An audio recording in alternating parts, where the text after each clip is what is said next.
अस्सलाम वालेकुम। ज़ियादतीस के मरीज़ों का अक्सर ये सवाल होता है कि वो मिल्क शेक का इस्तेमाल कर सकते हैं या जूस का इस्तेमाल कर सकते हैं या नहीं कर सकते। तो उसके बारे में एक सिंपल सा इसका जवाब है कि कुछ वीडियोज़ में मैंने आपको ग्लाइसेमिक इंडेक्स के बारे में बताया था कि जो कुछ चीज़ें होती हैं जिनका ग्लाइसेमिक इंडेक्स बहुत अच्छा होता है, मतलब वो बहुत स्लोली हमारे जिस्म में ग्लूकोज में कन्वर्ट होती हैं और खून में शामिल होती हैं। कुछ चीज़ें होती हैं वो बहुत तेज़ी से ग्लूकोज है जो वो खून में शामिल होता है, उनका ग्लाइसेमिक इंडेक्स हाई होता है। जब भी हम फ्रूट का इस्तेमाल करते हैं, जब हम पूरे का पूरा फ्रूट इस्तेमाल करते हैं तो उसके अंदर फाइबर होते हैं।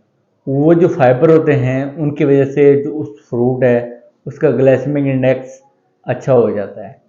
मतलब ये वो स्लोली खून के अंदर ग्लूकोज शामिल होता है।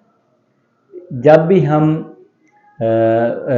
फ्रूट को जूस या मिल्क शेक की फॉर्म में इस्तेमाल करेंगे तो उसका नुकसान क्या होगा?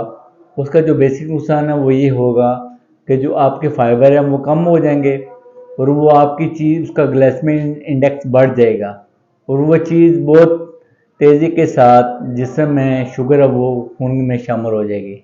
तो लिहाजा शुगर के मरीजों को ये चाहिए कि ये बेहतर है कि वो मिल्क शेक के बजाय पूरे का पूरे फ्रूट का इस्तेमाल करें।